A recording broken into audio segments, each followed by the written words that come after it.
Welcome. Tonight's ACM talk is Quantum Computing, Random Number Generator, and Quantum Safe Digital Certification. So the speaker is Bhairav Mehta, Principal Data Science Manager of Microsoft. And this is by the San Francisco Bay Area ACM. So the San Francisco Bay ACM was founded in 1957. The focus is to promote the knowledge of modern computing. Our objective is to create community, support networking and hiring. There's only a $20 annual membership. For upcoming talks, take a look at our meetup site by searching for SF Bay ACM. For over 180 past talks, look at our YouTube channel, sfbayacm.org. We generally have 2 monthly meetings. The general computing is typically the 3rd Wednesday of the month, and the data science SIG or special interest group is usually the 4th Monday of the month. We also can support networking, job hiring announcements, and other things. Because we're doing a Zoom call, then if you want to support any computing related job hiring announcements, go ahead and post them in the chat window and other people can read them. Some upcoming ACM webinars. Monday, September 27th, we have in Battling for a Deep Fake Dystopia. Dr. Ilke Demir, research scientist at Intel Corp. She's an ACM distinguished speaker. I'll be talking about detecting deep fakes. And then we're working on some talks coming up on October 25th, an open Apache architecture for 1-second SQL query on a petabyte plus of data. And then also we're starting to work on setting up a Saturday day-long class, a professional development seminar on the same topic, going into more details. You can use the chat in Zoom for either questions for the speaker. I'm Greg Mikowski, the moderator, and I can read the questions to the speaker. Also, if you have technical issues, go to chat on Zoom. And also if you have announcements of jobs or other computing related events. So just to go into more details on tonight's talk on quantum computing. So as background, if large scale quantum computers are ever built, they'll be able to break many of the public key cryptosystems. So a key question is what quantum resistant cryptography can be developed. Some of the points that we'll address is what is quantum computing? What is its use? An overview, Dirac notation, wave functions, two-level systems, classical computation, Turing machine mode, circuit model, qubits, and a variety of different algorithms. So Bhairav is a principal data science manager at Microsoft. He's about 18 years of experience in analytics and data science, AI, machine learning, big data. And he's also worked at a variety of top 10 companies. So please help me give a warm welcome to Bhairav. I'll stop sharing and Bhairav, you can start your presentation. Here's the security icon. Yeah, there we go. It released now. Okay. All right. So let's get started. Thanks everyone. As Greg mentioned, I am a principal manager at Microsoft, but just as a disclaimer that whatever I'm going to share is not representing anything that Microsoft is doing or any of the information. This is purely for educational purposes. This is a topic I'm quite passionate about, and let's get started. We'll go to a quick video. I may skip the video a few minutes, but let's look at it. For most of our history, human technology consisted of our brains, fire, and sharp sticks. While fire and sharp sticks became power plants and nuclear weapons, the biggest upgrade has happened to our brains. Since the 1960s, the power of our brain machines has kept growing exponentially, allowing computers to get smaller and more powerful at the same time. But this process is about to meet its physical limits. Computer parts are approaching the size of an atom. To understand why this is a problem, we have to clear up some basics.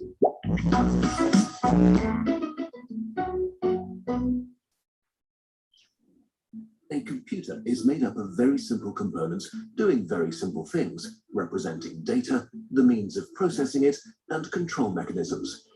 Computer chips contain modules, which contain logic gates, which contain transistors.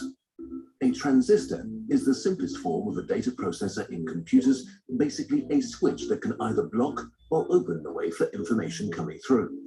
This information is made up of bits, which can be set to either 0 or 1. Combinations of several bits are used to represent more complex information.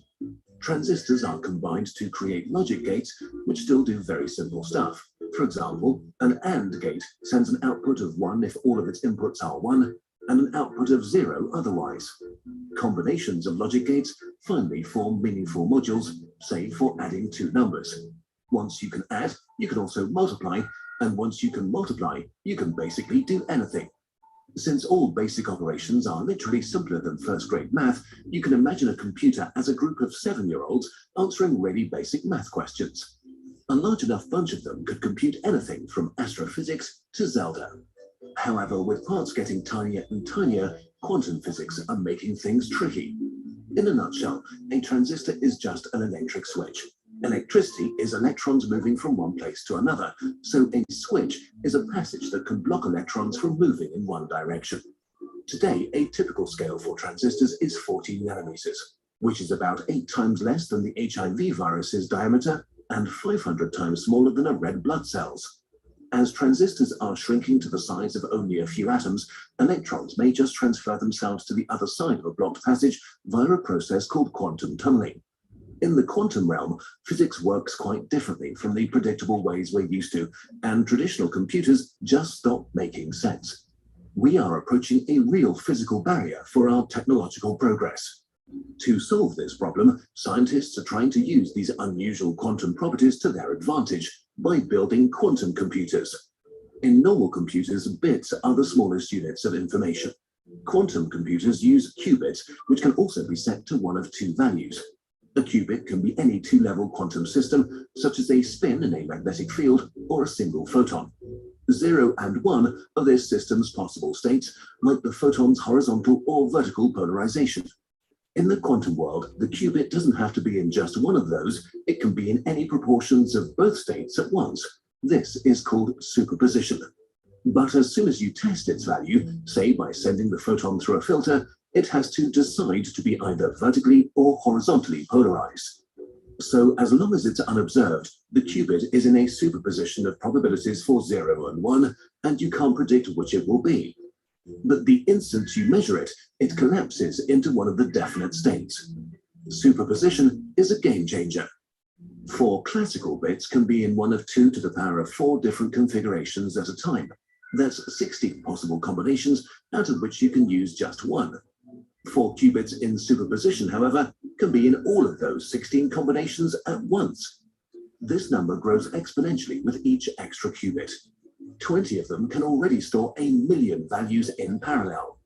A really weird and unintuitive property qubits can have is entanglement, a close connection that makes each of the qubits react to a change in the other state instantaneously, no matter how far they are apart.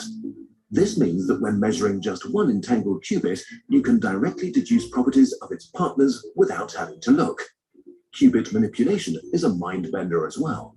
A normal logic gate gets a simple set of inputs and produces one definite output. A quantum gate manipulates an input of superpositions, rotates probabilities, and produces another superposition as its output. So a quantum computer sets up some qubits, applies quantum gates to entangle them and manipulate probabilities, and finally measures the outcome, collapsing superpositions to an actual sequence of zeros and ones. What this means is that you get the entire lot of calculations that are possible with your setup all done at the same time. Ultimately, you can only measure one of the results, and it will only probably be the one you want, so you may have to double check and try again. But by cleverly exploiting superposition and entanglement, this can be exponentially more efficient than would ever be possible on a normal computer. So while quantum computers will probably not... So this was the introduction. Instead of me explaining you, a video was a more interactive way of showing what is quantum computer, so I don't have to spend time explaining to you, right? So what Professor Dimopoulos at Stanford has said that the time has arrived, right? The time has arrived. The thing that differentiates scientists is purely an artistic ability to discern what is a good idea, what is a beautiful idea, what is worth spending time on, and most importantly, what is a problem that is sufficiently interesting, yet sufficiently difficult that it hasn't yet been solved. But the time for solving has come now, right?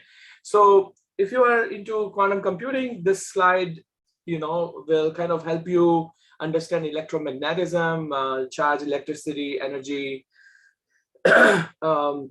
gravitation and radiation, right? So this is a very good view graph to understand how these things change over time. And it's important to know electromagnetism to understand quantum computing very well. So quantum computing, as I said, it's arrived. We are at the 5th generation of computing. The first generation was vacuum tubes, to transistors, to integrated circuits, to microprocessors, and now we are in quantum computing age. And there's tremendous amount of investment being made in this. And with current government, they have put in trillions of dollars on innovation. And one of the items in that is quantum computing. So there's a lot of money being spent, mainly in the security space, in other areas of communication and chemistry and pharmacy, right, to develop molecules or versus solving a traveling salesman problem and so on. We'll talk about it later on. So there's a lot of investment going on in quantum computing, and it's going to continue to grow. All the companies, the large corporations are spending a lot of resources after this. So we anticipated in 5 to 8 years, the quantum computing will be omnipresent, and we'll be using it on a daily basis. But there is always skepticism about quantum winter, and the winter may arrive, and this area may just be nascent for a while. But there's a lot of optimism around this these days, and that's why I decided to talk about it. And I do work on problems like these. So why is quantum different? So as I said earlier, there's classical states are zeros and ones, versus quantum states are 2 to the power n paths. So you can have, it can be 1 and 0 at the same time. We have deterministic versus probabilistic solutions in quantum, and classical are more deterministic. So there's a very popular experiment called Schrodinger's cat, where they say that a single atom of leaking radiation is enough to shatter the flask and poison the cat. The quantum superposition theory suggests that until someone looks inside the box, the cat is both alive and dead at the same time. But the mere act of opening the box immediately changes the cat's quantum state for either alive or dead. So that is the superposition that's being explained with the Schrodinger's cat experiment. So then there's another property called entanglement. The state of entangled qubits cannot be described independently of each other, right? So let's say you buy 2 items at the same time, and then close them in the box. You don't know which box the item is that you want. Once you open the one of the boxes, you very well know that the other box has the item you want if that one doesn't have it, right? So that is one very simple example of entanglement. So quantum answers are probabilistic. Because of superposition and entanglement, multiple possible answers are considered in a given computation. The problems are run multiple times, giving a sample of possible answers and increasing the confidence in best answer provided, right? So statistics are used to rank between 0 to 100%. The likelihood an answer is correct one. This confidence threshold is balanced to provide the optimal speed and accuracy. The quantum computers can harness the properties of superposition and entanglement to solve complex problems in the way that increases the problem size, causes a far smaller increase in the time required to solve the problem. So you see the both properties are explained very well here, but discrete versus infinite, deterministic versus probabilistic. Those are the superposition properties. And then on the right hand side, you have the 2 entangled qubits. When you entangle them, you are throwing a laser on it, right? A laser manipulation. Individual qubit values become indeterminate. And then you are looking at the operation here, where your operations on either qubit instantly affect the state of the other. That Einstein called it spooky action at a distance. And we call it entanglement. Measuring the value of either qubit breaks the entanglement and reveals both values, right? And there have been experiments of quantum teleportation, of sending messages to space, to large distances, and people have been able to illustrate the entanglement and quantum teleportation. So what we are not going to talk about quantum teleportation. We're going to talk more about the cryptography and how the quantum computing is going to affect that.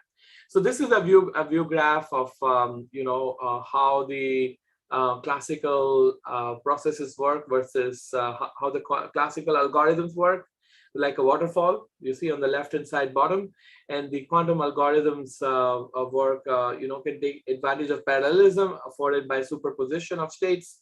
This means that all possibilities are analyzed at the same time instead of individually, analogous to being able to scan all your business cards at once to look for the name instead of looking at it one at a time.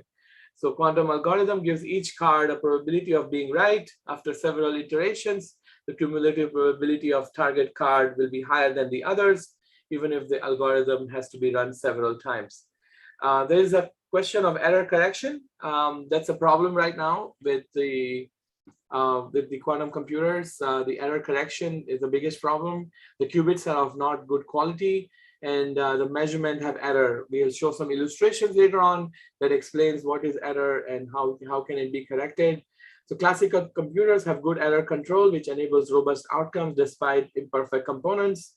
To give quantum computer a similar level of fault tolerance and the capability to correct errors requires fresh approaches, typically adding ancillary qubits, making scaling up even more difficult, right? So there are game changers in the future, due to quantum computers, and there's an issue with loss of coherence, adding additional qubits. So those problems have to be solved for having a viable quantum computer.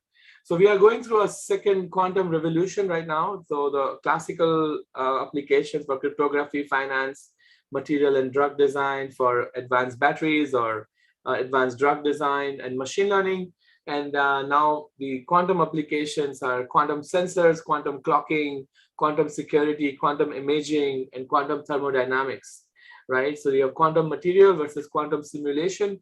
So we are going through a second quantum revolution right now. So let's explain the error correction problem, right? Improving the error rate will result in more powerful quantum computer. We all know that. But increasing qubit numbers does not improve a quantum computer if error rate is high, right? So you can add as many qubits you want, but if you don't have a good error correction, you're not going to be able to have a viable quantum computer, right? So if you want to use quantum computer to solve real problems, they will need to explore a large space of quantum states. The number of qubits is important, but so is the error rate. That's why Microsoft is adopting topological qubits, which has much better, higher quality qubits versus other companies like IBM or Google or Rigetti or Honeywell and others. Okay, so what problems we are talking about? We are talking about problems that are solved by classical computers. They are called P problems. Graph connectivity, testing is the prime number factorization, or testing if a number is prime. Matchmaking, that's a classical computer problem. Then we have BQPs, the factoring, discrete algorithms. And then we have NP problems like graph isomorphism. And then we have NP complete problem like traveling salesman problem or map coloring problem or box packing or knapsack from mathematical programming problems. So as you go from bottom to top, the problems become more and more complex and more difficult and harder to solve. And that's what the harder problems we want to solve with quantum computers. These are different approaches. The quantum computers are being designed today. The biggest and most used practical today is superconducting loops. It's a resistance-free current oscillates back and forth around the circuit loop, and injected microwave signals excites the current into superposition state, and then you measure it, right? So that's the longevity is nanoseconds of microseconds. Logic success rate is 99.4%. So today you can go into Rigetti or IBM or Google's quantum computer, which is available for free on the cloud, or D-Wave quantum annealers, and you'll be able to run them. In few seconds you will see the answers for simple circuits. But when you look at lasers, when you look at lasers, you are going to see trapped ions. Electrically charged atoms or ions have quantum energies that depend on location of electrons. tuned laser cool and trap the ions, put them in superposition states, right? So that's a trapped ion based quantum computer, which has greater than 1,000 seconds longevity, and it is 99.9% success rate, right? And IonQ and Honeywell have demonstrated very good success in this. Then Intel and HRL is doing single silicon quantum dots. These artificial atoms are made by adding an electron to a small piece of pure silicon. Microwaves control the electron's quantum state. There's still demonstrations being made, right? And then Microsoft is doing topological qubits, which is very much secretive right now. We don't have any information on it. These are quasi-particles, can be seen in the behavior of electrons channeled through semiconductor structures. Their braided paths can encode quantum information. Okay, so that's the topological qubits, and then you have diamond vacancy-based qubits that are quantum computers. A nitrogen atom and a vacancy add an electron to a diamond lattice. Its quantum spin state, along with those nearby carbon nuclei, can be controlled with light, right? So they are saying that diamond vacancies-based quantum computers are most viable, and it can be miniaturized to be similar to a laptop or a desktop computer. So these are the 5 different ways you can build a quantum computer today, and there are prototypes out there in this state. Okay, so these are the companies who are pioneers in quantum computer right now, starting with IBM, Google, Alibaba, Microsoft, Intel, Honeywell, 1-qubit CQC, D-Wave systems. And a lot of these computers are available on cloud to use. So Microsoft has something called Azure Quantum. You can log into Microsoft Azure and access Honeywell or IonQ's quantum computer or 1-qubit quantum computers. AWS have a quantum, they call it AWS Bracket. They have IonQ, Rigetti, Xanadu, and others. All of these companies have their own version of quantum computer. Most of them are quantum annealers. Some of them are trapped ions. All of them have shown good success. So in the era of quantum supremacy, we'll be able to perform tasks with controlled quantum systems going beyond what can be achieved with ordinary digital computer. So there are a lot of videos out there where you see how Google or IBM have achieved quantum supremacy and how they have been able to do this, right? So what we are looking at right now, from 0 to 5 years, we are looking at communication. Core technology of quantum repeaters will be developed in 0 to 5 years. Secure point-to-point quantum links, simulators of motion of electrons in material, new algorithms for quantum simulators and networks, sensors, quantum sensors for niche applications like gravity and magnetic sensors for healthcare, geosurvey and security, more precise atomic clocks for synchronization of future smart networks, computers, operations of logical qubit protected by error correction of topologically or new algorithms for quantum computers, small quantum processor executing technologically relevant algorithms. And 5 to 10 years, you have quantum networks between distant cities, development and design of new complex materials, solving chemistry and material science problems with special purpose quantum. So companies like Accenture and others are saying that this timeline that they have given, 0 to 5 years and 5 to 10 years, the amount of investment being made, this will be squeezed by 5 years. So you are seeing a lot of development already happening. In next 5 years, you're going to see a lot more development happen in this area. So you can see with the Moore's law and with the next 30 years, you can just see the dotted line from the classical computer state of art. So to time to factor an n-bit number, it's going to take 1 billion years, to do that write that. And then with the advanced quantum computer, you can do it in less than a second, right? With 100 qubits, 1,000 qubits, 10,000 qubits, you're able to do a lot more than just 1 billion years. Okay, so in 1 billion years you can do a lot more, but in a few seconds you are able to do a lot more work. Okay, so that's the argument. So let's look at some history. So we started with Max Planck, is the originator of quantum theory. I'm not going to go through all the scientists, but it's warranted to give people credit who developed it. And then we have photoelectric effect in Einstein in 1905, then Niels Bohr on atomic model, then Louis de Broglie, wave particle duality, Erwin Schrödinger, wave mechanics. He said that probability of possible results measured on the system, that a particle can be a wave or a particle at the same time, two states at the same time. Werner Heisenberg and uncertainty principle, some properties of quantum object cannot be known exactly at the same time. Erwin Schrödinger again said about the thought experiment of Schrödinger's cat, and he showed superposition in theory is possible.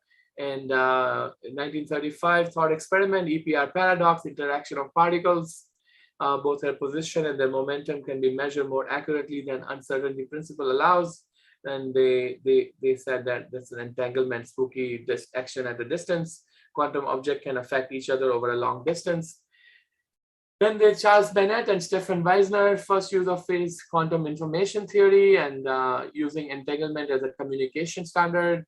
Idea of quantum computer in 1980, right? And then Richard Feynman talked about nature isn't classical. If you want to make a simulation of nature, you did better make it quantum class mechanical. And Dr. Shor, who is credited for Shor's algorithm, he took the Richard Feynman's probability conjecture and he expanded to be used for factorization and able to break encryption. So this was a classical 1981 physics of computation conference at Andy House at MIT, and all the great scientists were available then. This is a very, very common photo you see in all quantum computer theory. Then you have Charles Bennett and Giles Bessard talk about cryptography based on quantum mechanics. Then it was, we had David Deutsch's algorithm, a universal quantum computer, Church-Turing principle and universal quantum computer. And then we had Charles Bennett again, 1993, and his team. They demonstrated quantum information can be transmitted under the principle of entanglement. This was the biggest deal in 1994. Peter Shor showed that quantum computer is fundamentally more powerful than conventional one. He showed the factorization, and that can break the encryption. Then Grover's algorithm created ultra-fast Grover's database search for traveling salesman problem optimization, non-index database. Search algorithm can be used to crack codes. And David, so this is for symmetric encryption. Love Grover's algorithm is quite popular. And then DiVincenzo's criteria for implementation of quantum computer. And then, we are looking at Robert Skoff and Michael Devoret. They invented the circuit quantum electrodynamics and laying the foundation of coupling and reading superconducting qubits at IBM. And then we had the transpond superconducting circuits. IBM also adopted this concept, and Google later on used this concept. Then Wave Systems released commercial quantum computer in 2010, and IBM made quantum computers available on the cloud in 2016. And last year, it was AWS and Azure released their cloud-based quantum computers. So the early ideas, as I said, were quite popular, and then the algorithms came through. We have Deutsch's algorithm, universal computational device that can be based on law of quantum mechanics rather than the law of classical physics on which the Turing machine is based. And he was recognized for the first universal quantum computer. And then we had Peter Shor's algorithm, quantum factoring algorithm, which can factor large integers in polynomial time. And we had, RSA public key protocol can be broken with Shor's algorithm factorization if you build that super quantum computer. And quantum search, Grover's algorithm, he showed that the n by 2 pages on average before finding the cross. So he showed the search algorithm using quantum computer, and that can be used for optimization. That's what D-Wave uses. So D-Wave, if you go to D-Wave website, you can see, you can use the quantum computer for a few seconds. They give you for free. And there you can see all the illustrations of how the factorization of 7 to the power 2 can be done, 49 can be done, it shows that number factored using classical computer and then quantum computer. He also shows a lot of search algorithms and how D-Wave is using that. So these are the algorithm papers, the 3 papers that were most of them at Bell Labs and Murray Hill, New Jersey. So promises of quantum computation is exponential information storage, solutions to be unsolved problems, revolutionary cryptography like quantum physics, linear algebra, sampling optimization, and then bring foundation quantum mechanics to for entanglement, exponential power, new insights into complex algorithm, even complexity theory, right? Those are the promises of quantum computation. The challenges are error correction. In quantum system needs to be totally isolated. For example, at IBM TJ Watson Center in Yorktown, upstate New York, even if there's a train going a few miles away, they see the noise in the quantum computer, right? And there have been a lot of ways to use it as a sensor. So, but system need to be controlled, data needs to be input and output, qubits within the system need to interact with each other. Quantum computer today suffer from decoherence and noise, must be mitigated through quantum error correction techniques. These are some of the topics. A question from the audience, yes, just relating to the challenges. So just to read from Zen, question for an answer. Question: one of my theoretical / practical concerns about the viability and practical application of quantum computing has to do with its mean time to failure, which in the rather precarious states of the qubits at near absolute zero and the probabilities of instabilities. I'm not convinced that a quantum computer can process quantum algorithm for a sufficiently long interval required for arriving at a result. Any comments on that? Yeah, so if you see these different ways, I showed you the different ways. So you see that Honeywell and IonQ has shown greater than 1,000 seconds of longevity. And diamond vacancy is 10 seconds. So as we increase more qubits and we have topological qubits, which are very high quality qubits, the trapped ion is another way, so you are able to sustain, for a longer duration of time. The annealers, yes, that's correct. There's a longevity issue.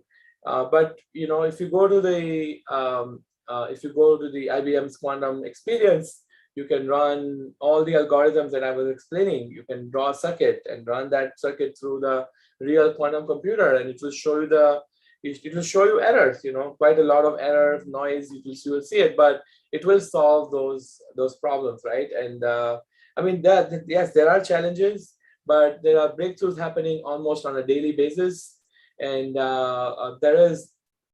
there's a lot of optimism in this area. Like same thing, people talked about distributed computing to me in 2010. They talked about AI deep learning in 2014 to me. And I had always challenged them that, hey, it's going to happen, right? The economies of scale is one way, the demand and the applications, right? So you're going to see that happening. There's a lot of investment being made in this area. And there's a lot of promise being seen with respect to experiments being run. Just yesterday, I read that first time they were able to measure quantifiably the particle wave. So basically, the Schrodinger's experiment, they were able to measure the duality, right, deterministically, right? That was day before yesterday. So you are seeing a lot of advancement in this area. Yes, there is a lot of hype right now, but at the same time, nobody wants to miss the bus. There will be a breakthrough, and there's already a lot of illustrations happening. Okay, so let's see. I hope I was able to answer that question. Okay. There are challenges out there, definitely. Yes. So these are some of the topics that are quite common in quantum computing today, in computer science, mathematics, physics, and there's a lot of curiosity around it. So how does quantum algorithms work? So you start machine is activated by creating an equal superposition of all 2 to the power n states. So this goes back to the question that Greg was presenting here, that how does it work? So first you activate the spread. Okay, so machine is activated by creating an equal superposition of all 2 to the power n states. Then you encode the problem. The problem is encoded onto the system by applying gates, which put information into the phases and amplitude of all to the power n states, right? So you now encode the problem. The problem is encoded onto the system by applying gates, which put information into phases and amplitudes. Okay, so I'll show you a simulated circuit, and we'll look at the Hadamard gate, we'll look at the C0 gate, and we'll see how a Bell theorem can be illustrated in a circuit. And then you unleash the power. The machine comes to the solution by using physical principles of interference to magnify the amplitude of the correct answer and shrink incorrect answers. Some problems require iterating steps 2 and 3. Okay, so that's how quantum algorithms are implemented today in all the different quantum computers, right? This is from IBM, basically. This slide is from IBM, and this is how they do it. Okay. So quantum phenomenon is everywhere around us, right? So when you go for a bath, the bubbles are quantum phenomenon, right? That's a very classic example of it, right? So what we are doing with the digital computers, we are just dumbing down the reality and trying to conform it into ones and zeros, and we are able to get closer to reality. With quantum computer, you are in reality, so you are able to illustrate, right? So Fourier transform is another very important, very important concept, quantum Fourier transform, and we'll go through the illustration later on. But what is the Fourier transform? It's a way of splitting something up into a bunch of sine waves. As usual, the name comes from some person who lived long time ago called Fourier, right? In quantum computing, the quantum Fourier transform is a linear transformation on quantum bits. It's a quantum analog for the inverse discrete Fourier transform. The quantum Fourier transform is a part of many quantum algorithms, notably Shor's algorithm for factoring and computing discrete logarithms, and quantum phase estimation algorithm for estimating the eigenvalues of unitary operators. So this is a quantum Fourier transform. This is Shor's algorithm on factorization. I'm not going to go into the math. You can go over it if you are intellectually curious. I can provide more information. I don't want to lose the rest of the students, so I'm not going to go into the math here. But an early quantum algorithm which stimulated significant interest in quantum algorithm is Shor's algorithm for factorization. Okay, so this is n equal to p by q problem. Primes p and q determine p and q, right? Grover's algorithm is target search for specific elements within an unsorted database, uniform superposition of overall possible solution. Destructively interferes states that are not solutions.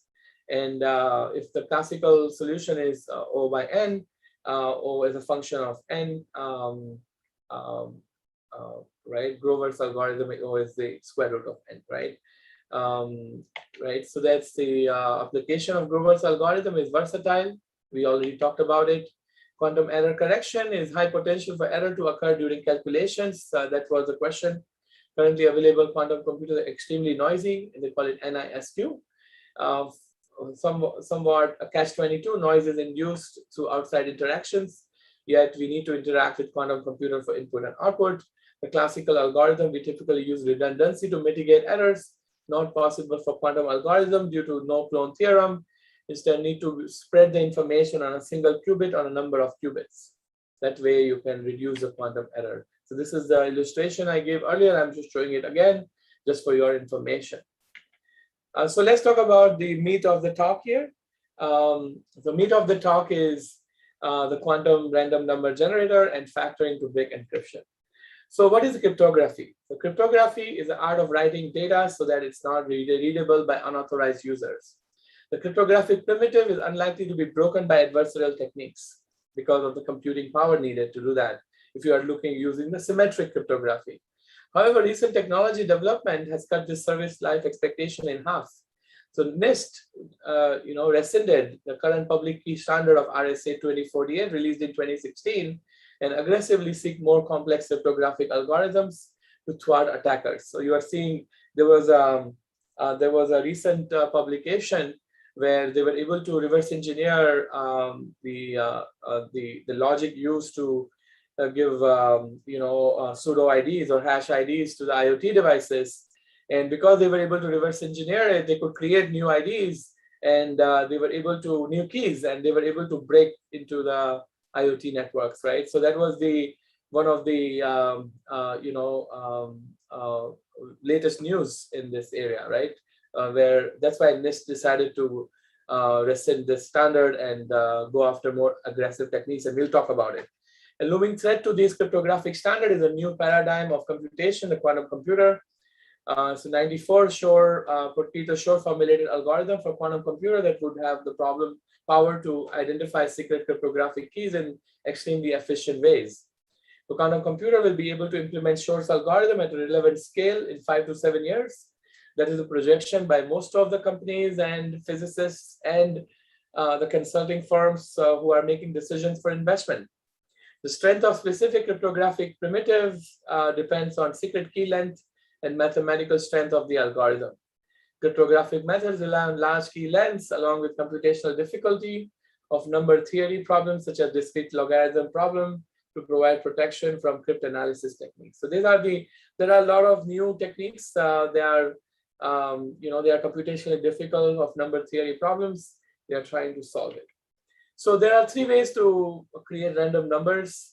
You can either generate it using simulation like Monte Carlo or sampling. You can use any statistical sampling distribution, and you can create random numbers. So that's very common out there. You can use cryptography. They uses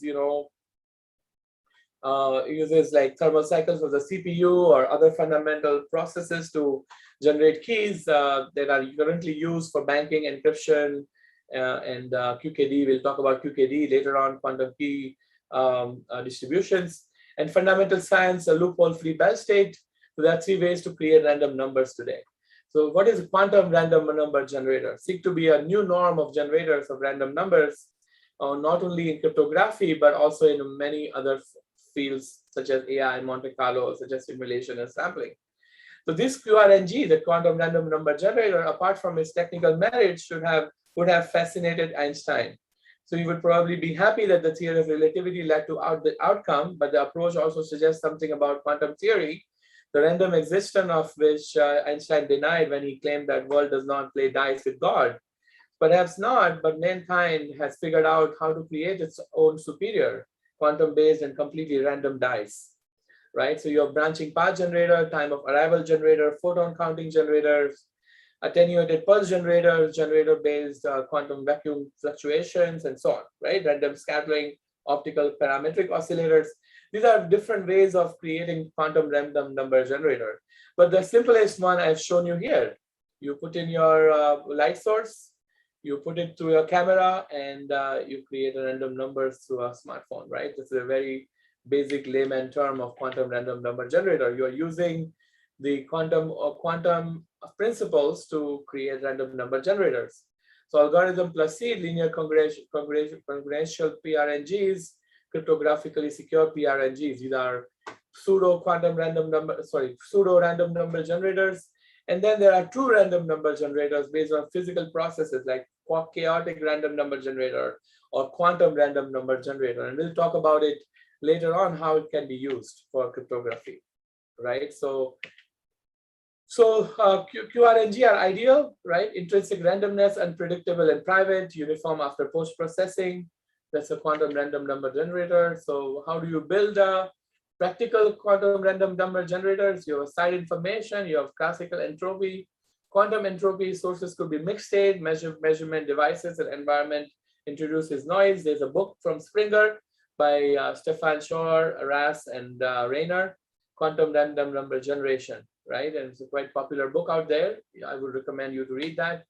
So this is the one at QUT, the Quantum University. There's a Quantum Universal Technology Center in Australia, and they have this quantum QRNG under test, and you can use this, use this quantum random number generator for your use.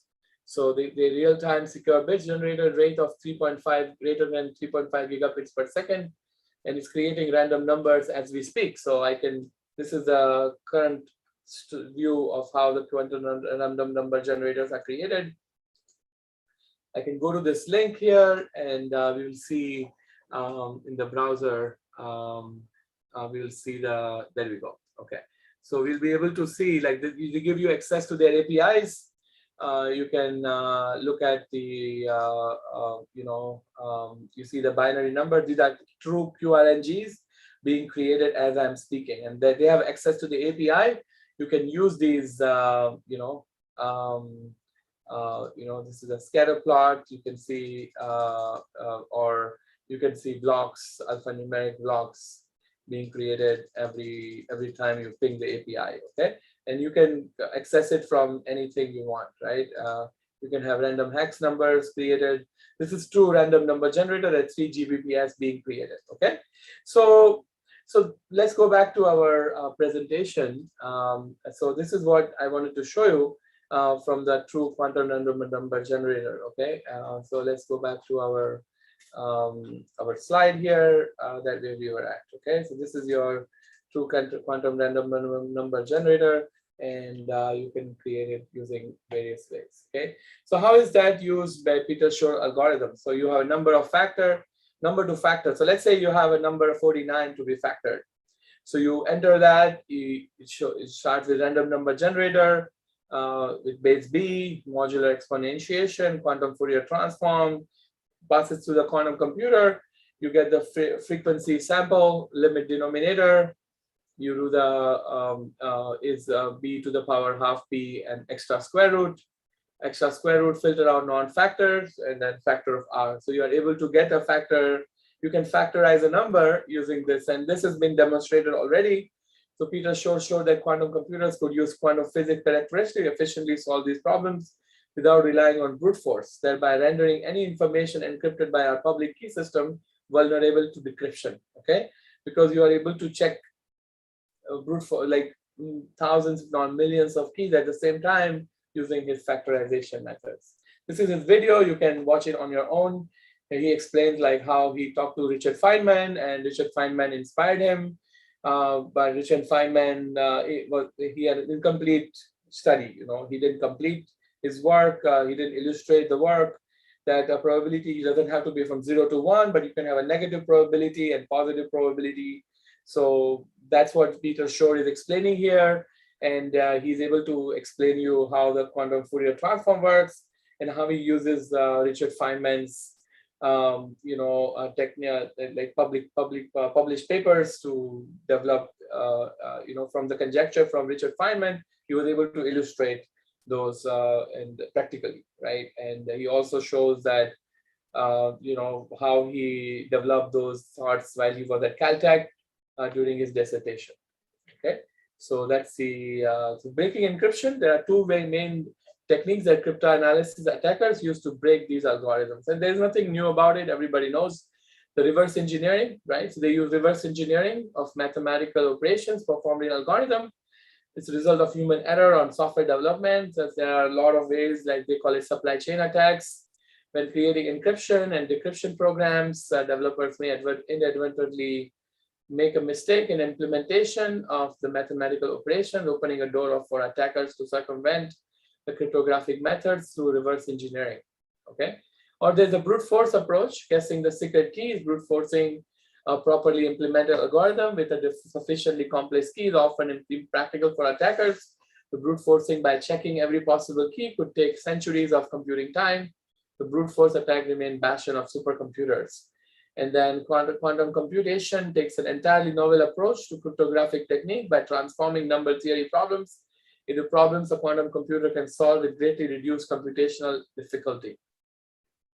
So most recently, researchers have shown that quantum computing is capable of breaking the strong cryptographic primitives, such as Diffie-Hellman key exchange that is used by most of the encryption today, and effectively turning problems that would take millenniums of compute time classically into much more manageable compute times. And all the companies that are showing quantum supremacy have demonstrated that they are able to do the computation that a classical computer would take thousands, if not millions of years to do. They are able to do it in microseconds, or sorry, few seconds. The quantum computing research has advanced to the point where functional quantum computer capable of breaking current grade cryptography. So what is the classic cryptography? It relies on strength of secret key to provide cryptographic security. This is how it works. Alice starts with large random number generator. Most of the time, these large random number generators are from physical principles like CPU thermal cycles or some other ways. They are able to create large random number generator, right? And then it goes to prime factorization problem. You get the Alice's public key and Alice's private key. So that Alice generates seed large random number to generate her public private keys. These were chosen between it's computationally easy to combine two large numbers together.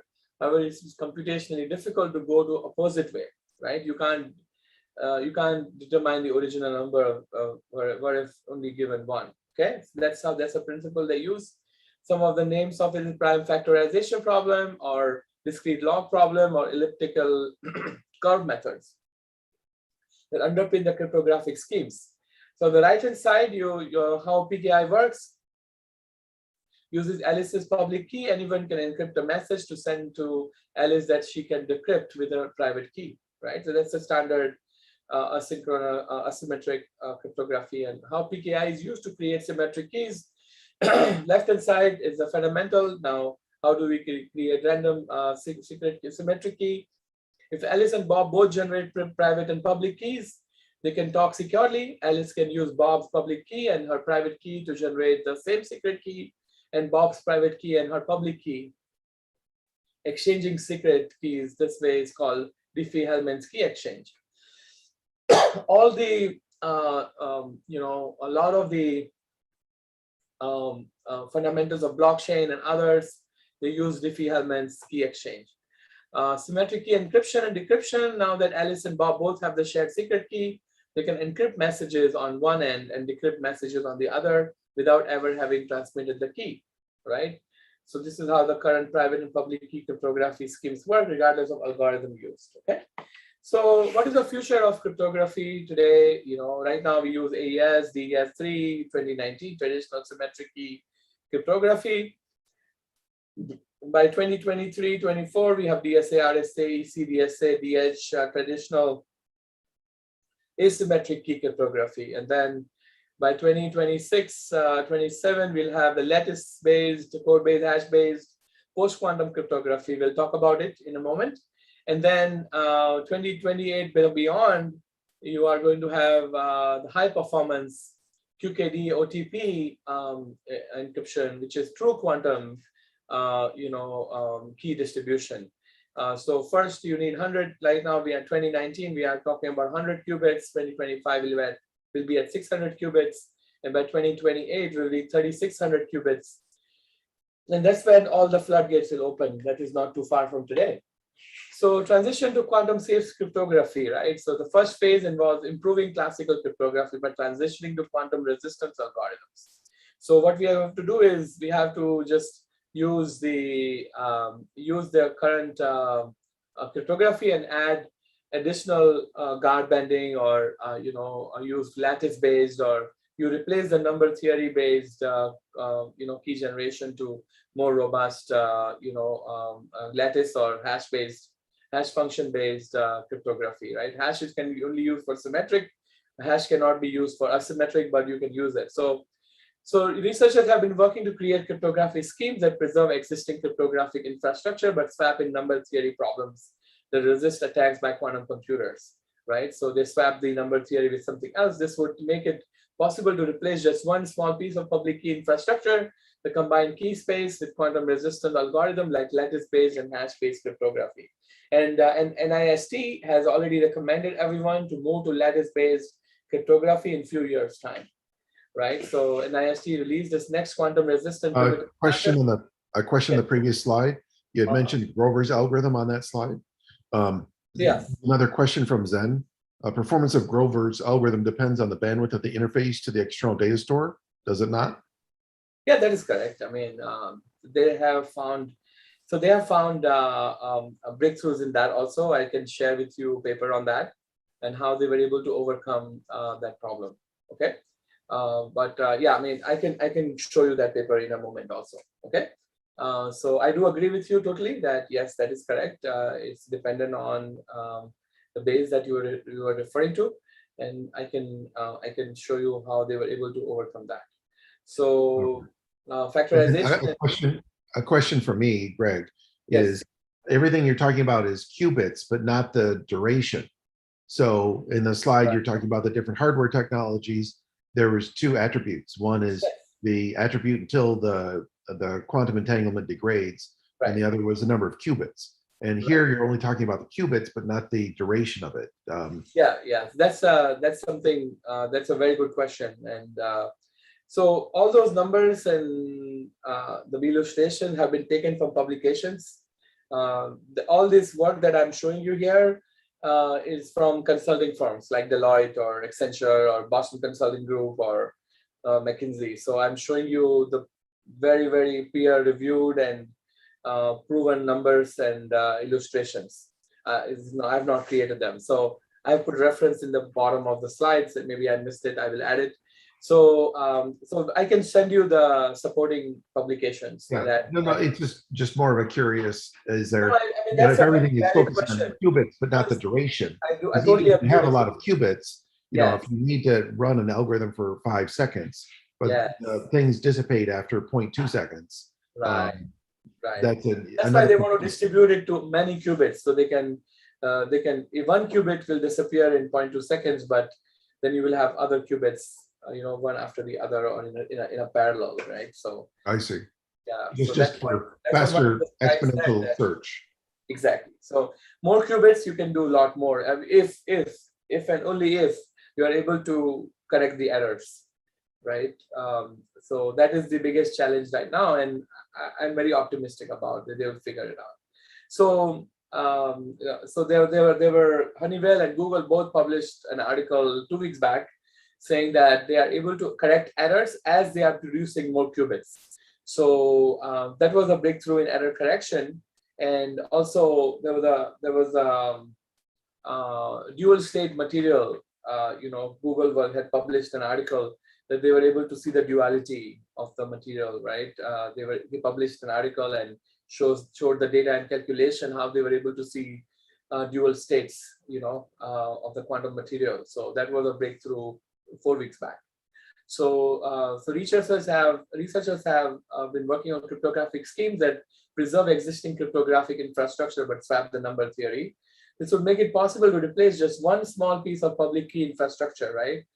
So lattice or hash-based cryptography can be used. And what view graph is showing here is the factorization or D-log is easy. Estimated risk of RSA and EEC break is 15% by 2026 and by 50% in 2031. This is a very conservative estimate. Grover's algorithm, symmetric cipher, is danger as well. Finds with high probability a unique input to a black box function. We should double the size of keys and outputs, and that's what these schemes have shown.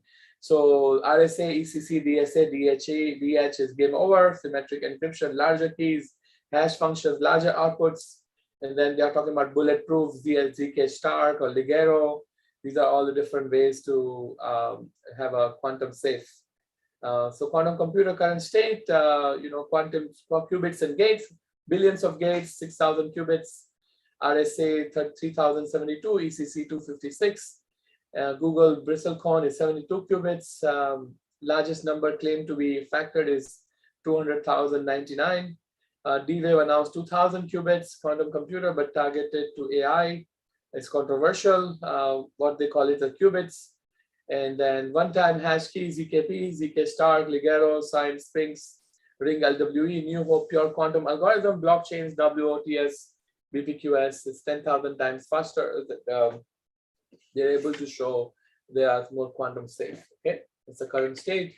So what is lattice-based cryptography? Is one of the quantum near-term, short-term fixes to the quantum issue. If quantum computer is able to break the classic encryption, is lattice-based cryptography. The shortest vector problem is one of the leading replacement for prime factorization problem and discrete log problem. A form of cryptography known as lattice-based cryptography uses this to provide current quantum safe encryption. NIST has already recommended, you know, and formalized the quantum resistant primitive standards and formalized lattice algorithms. The hash-based algorithm, it can only work with symmetric encryption And the digital signatures that hash-based cryptography produce are not number theory problems and are impervious to mathematical optimization techniques that quantum attacks use to break current cryptography. Because the signature generated from hash-based cryptography are only suitable for one-time use, the key must be generated for each new message sent. An old key must be tracked to prevent recycling. They have this thing called Winternet's OTS, uses a tuning parameter that must be set. This tuning parameter trade-off between signature size and key generation, signing and verification speed. That again goes back to the time, right, that Greg was alluding. The hash-based cryptographic implementation need to optimize this parameter in order to be effective. So now let's talk about the long-term solution, right? This is one of the last topics we're going to talk about today. So long-term, we want to create quantum numbers using the quantum cryptography. So I showed you that experiment, API from the QTU that is showing, like, how the University of New South Wales is able to create those quantum random number generators through an experiment, right? And that approach they have, right? You can go into more details on how they've built it, but what the future holds is the true quantum cryptography uses laws of quantum physics to generate keys, and this will arrive by 2028 or so, right? Of quantum physics, the law uses laws of quantum physics to generate keys and transfer information. Longer term quantum key generation and distribution has a promise to transform the quality of cryptography, and a large quantum cryptography uses the laws of quantum physics to generate keys and transfer information, right? So quantum key generation and distribution has a promise to transform quality of cryptography at large. So what is a quantum key distribution? It's a new advanced method for secure key exchange. Through QKD, parties will be able to distribute shared secret keys directly without possibility of undetected eavesdropping or tampering. Based on the properties of quantum mechanics, any attempt to disrupt or observe the communication will leave physical traces, fingerprints of tampering attempts. So this is an illustration of BB84 protocol, which is conducted by Charles Bennett and Giles Prasad in 1984 using a free space or fiber quantum transmitter to send quantum states of light between transmitter and receiver Bob, right? So transmitter is Alice and receiver is Bob. Alice uses a light source to create a photon. So it shows here, Alice creates a light source, usually a light source to create photons, right? A photon is sent to the polarizer and randomly given one of 4 possible polarization and bit designation, a vertical, horizontal, 45 degrees and 45 degree right and left. This is the digital polarizer, horizontal, vertical polarizers. And you're looking at that. And then a photon travels to Bob's location. Bob has 2 beam splitters and 2 photon detectors. Okay, so they have beam splitters and photon detectors on the Bob side. And okay. And Bob randomly chooses one of the 2 beam splitters and checks the photon detector. The process is repeated until the entire key has been transmitted to Bob. Bob then tells Alice in sequence which beam splitter he used. Alice compares this information with the sequence of polarizers she used to send the key. Alice tells Bob where in the sequence of sent photons he used the right beam splitters. Now both Alice and Bob have the sequence of bits they both know. Okay, so that's the Alice and Bob have the sequence of bits they both know. So the Bob's detection basis, Bob's measurement, and shifted keys. It's a quantum key distribution. Okay, so this is a quantum Fourier transform. But that was the last slide I had, and this is how the future of quantum. This is the QKD and OTP. That's a high performance QKD will be built by 2028, 29, and that is what we should look forward to in few years. Before that, we'll have to change our cryptography to lattice-based cryptography to save it from post-quantum cryptography. Okay, so that is the material I had. I'm going to show you some illustrations. We still have some time. So this is a Quark software. You can QUIRK. So you can run it on your computer, and it will from a browser, and it will show you the all different algorithms and the circuit for it. You see this here. You're seeing the 8 qubits here, and how the states are changed, and how the quantum Fourier transform is being run here, right? So this is the quantum Fourier transform. Let me show you the QURK, QUIRK.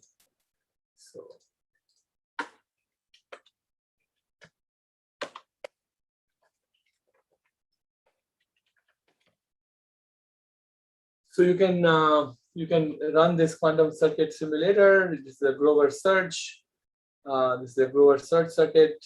If I open it in Chrome, it should animate. Because I use the Edge browser, because of security, it doesn't let me animate. Let me use Chrome. Yeah, so I'm able to show you here the quantum Fourier transforms with the Quark circuits, and this is the Grover's algorithm. Here also it doesn't show the animation, maybe.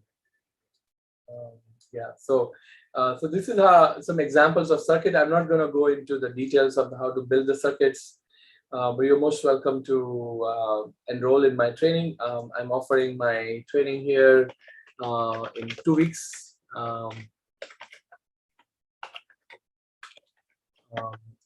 So it's a 2-day training.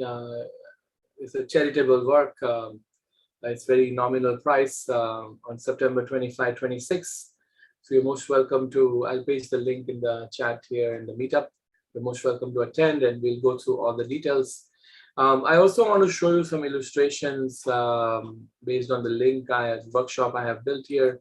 So I can go to the link here and show you the details. Yeah, so this is the quantum random generator, right? So you can install the quantum random and QRandom packages. Once you install them, you can just give a seed. You want 8 quantum random numbers, it will create it for you, right? So you see it here. Let me zoom it in a little bit so you can see better. So you are able to create a quantum random number through an API. So it just goes to an API and pulls it. This is from IBM's quantum random number generator, which is an API. You can also, this is Qiskit QRNG, and you can use it to create it, right? So this is the IBM's quantum experience. So I go to the quantum experience, and I can get the API key. Once I get the API key, I can log into my account and get the API key. Okay. So once I get the API key, I should be able to,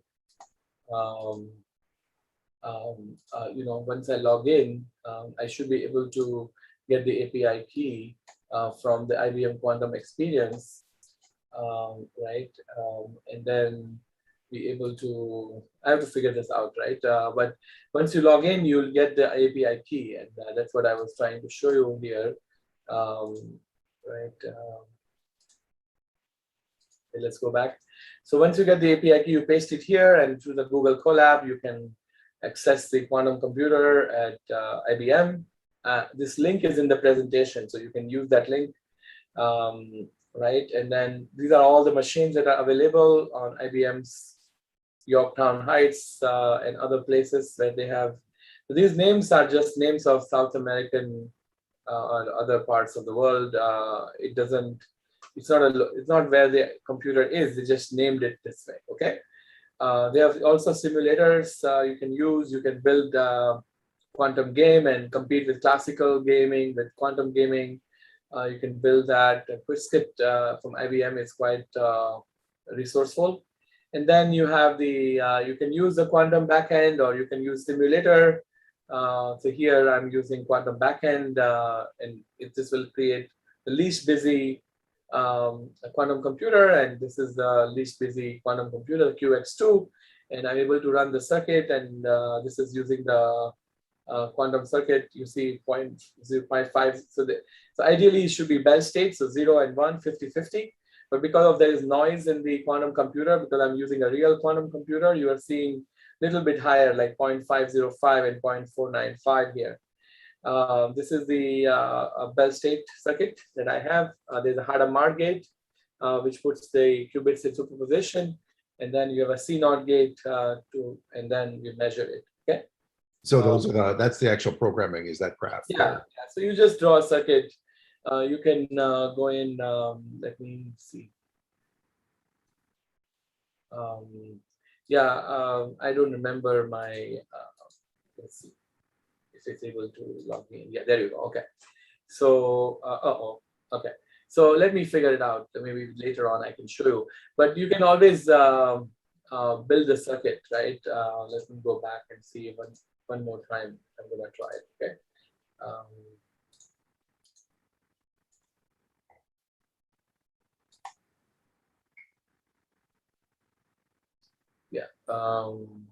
So whatever. Yeah, there you go. Okay. So so this is my API token, right? So that I can copy. Right? So I can copy this API token, paste it there. I can go to the composer and I can compose a circuit. So I may have done many of these, so it will show up on the left. This is the program, this Qiskit program. I can look at this is a Python program. You see, very simple. So this is the Grover example. This is a Grover circuit, and I can submit this, right, and set up and run. And I can put it on Bogota, which has 1 job running. This has 45 jobs running. This is 8 jobs running, 165 Armonk. And it also shows how many qubits it has. This is a simulator with 5,000 qubits. I mean, this is already not real, right? But you see there's 7-qubit Casablanca. Maybe Lagos is the one I want to use. And I can run the Grover's algorithm on this one. And then I should be able to see the results when this program is complete. So right now it's being run. Okay. So you see it's running, right? And others are complete, and I can see the results. This is Grover's algorithm on search, and I was able to get the result like this, right? There's a lot of noise, so you see a lot of noise here. The answer should be 0, but you see the noise here, right? I can go back. I can also see more details of the program, how it ran, how long it took. I ran it on when I trained last time on July 31, and I was able to get the result in 11 seconds. Okay, so this is Bogota with 1 circuit. I ran it, and it ran on Fairshare. So this is an example of this, right? You can run this circuit. This is a Bell state circuit. I can show you that very simple circuit I have here. Are there any circuits that can run any simple AI or machine learning programs? Yeah. There are quite a lot. So I mean, if you go to D-Wave systems, let me show you the D-Wave, right? They call it D-Wave system quantum computer. So they have a name for it, Leap. It's called Leap. So you can log into the D-Wave systems Leap and run the algorithms, right? So let's see, let's log into this, get started, right? And then you can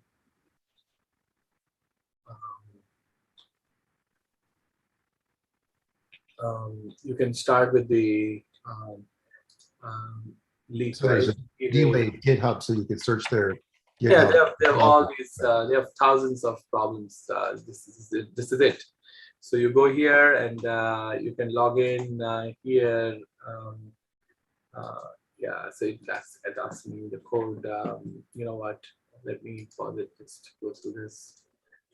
Just to answer the Greg's question. You don't have to demonstrate live, but just if you have an idea off the top of your head. Yeah, definitely. Yeah, so basically what you do is you log into this, and then once you log in, then you should be able to see the machine running, right? So let's see. Do you happen to remember any of the types of yeah, so let me go to the let me go through this. This is not going to take too long. Yeah, so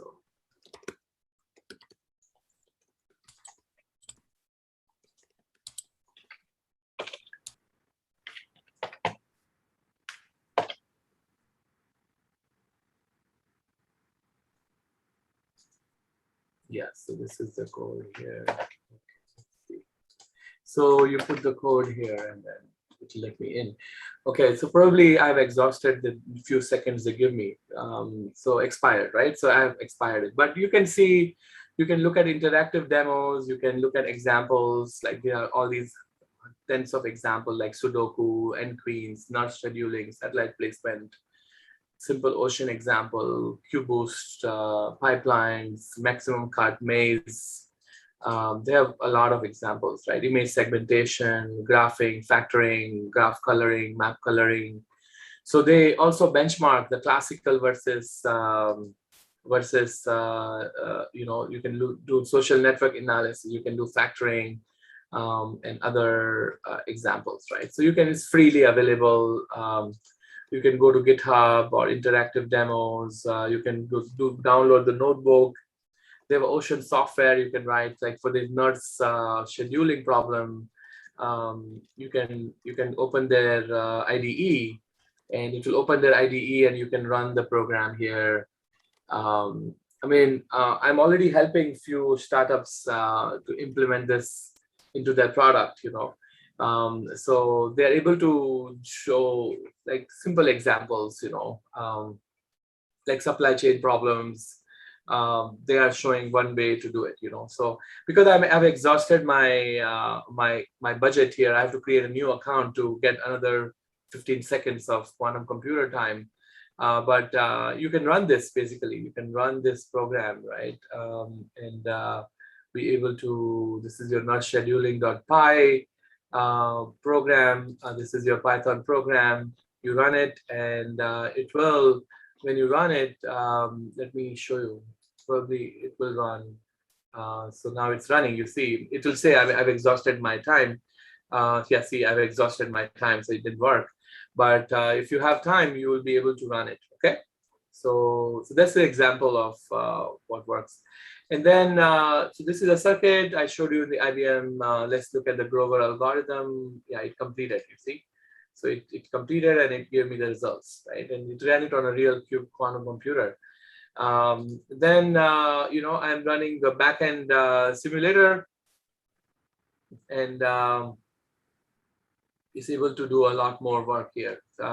Select the backend that was least busy, and then, you know, output the results, post histogram. It's 4096 times, right? It's running the circuit, and it's showing the distribution of 4096 where it went in, right? So this is a quantum circuit now, quantum random number generator. And then I have a factorization problem here. I'm able to factorize a number here. Okay, so this is the way to factorize a number that I have declared somewhere on the top. Okay, so I'm trying to factorize this number, and with the classic bits and then qubits. Right, this is a true random numbers being plotted, and this is the factorization problem being solved. Okay, so this is, yeah, this is it. Yeah, so this is the factorization. You're able to run it for number this. I want to factorize this number, and it's not able to do it, obviously. Maybe 500 will do it. Okay, so you will be able to see the results of how the factorization works. So all these are different methods I've run here. So you can basically run your Python program. There are quite a lot of libraries. I have given links to it towards the bottom, towards the end here, on interactive quantum computer, Fourier transform, Circ, Qiskit, and then there's a machine learning environment from Xanadu. We can talk about it maybe in 6 months or 8 months. I can come back to ACM and give a talk on quantum machine learning, and I can show, you know, or somebody else can give a talk on that. So I can show, you know, how we can accelerate, potentially accelerate, you know, deep learning algorithm like basic MNAST problem or CIFAR10 problem. I can train that algorithm maybe in a second compared to few seconds GPU would take. So there is a concept of QPU and quantum processing units, and once they have that running, then it will be available on the cloud and you'll be able to use it. So these are all the classes from Keio University. These are quite helpful classes. Everything I know today, I learned from here and from a class that I took at MIT a few months back. So I regularly teach this course through my website, so through my company. So you're most welcome to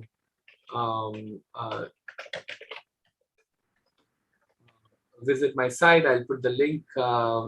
This is I run the training on different topics, and we have a consortium of instructors. We teach these courses, and we have. I give talks in a lot of conferences. Like I have my paper selected in the Bay Learn at Facebook. I'm going to give a talk in October. And then ODSC and others, I put my videos here. This is one of the ones for ACM. I gave a talk a few years back with Greg. So you're most welcome to attend the training that's coming up in 2 weeks. That will give you more idea about quantum computer end-to-end. You'll be able to program and do a lot of other activities. So thank you again. Thank you for your time, and appreciate the opportunity to present here ACM, San Francisco Bay Area. Thank you. Well, thank you very much, Bhairav. That's been a very good presentation. Appreciate that. Let's see, other questions online were just about links for the slides. I just repasted that again into the chat window, so anybody listening can see it from the chat window. It's also pasted on the Meetup site. I copied and pasted it there on the Meetup site. I can paste the links here that you're looking for. All of these links, I can paste it here. Yeah, go ahead and paste those into the chat window too, in case people are interested in that. Okay, all right. You did it already. Okay, cool. All right. So he has put all the links there now. I put the links for the slides. Oh, slides. Okay, the slides should have these links. Yeah, but I'll paste those as well. Okay, thank you, sir. Appreciate it. Yeah, so then okay, yeah, I just pasted the text to the links, but not the link text. But if you download the PDFs that I posted for Bhairav's slides, then you can click on the links in the PDF, and those links are active. I have clicked on those, like that. I clicked on the quantum machine learning, and that link came up for me. But yeah, the pasted chat though didn't contain the link. Yeah, this is the collab link. You can try this collab link if you are interested. Yeah, and the Keio University, these lectures that I have here, you might not have access to them, so you can go to the. So this is a very good. This is a very good classes. If you want to attend them, you can go to the next Future Learn. Future Learn has all these videos. It's available for free, or you can give it to me. I have downloaded all the videos, so you can. So you can go to Future Learn, and you can see all the videos there. Yeah, I tried clicking on those PDF for the slides of Keio University. I have to upload them on active. Yeah. So you can go here and futurelearn.com, and you can say quantum computing, and introduction.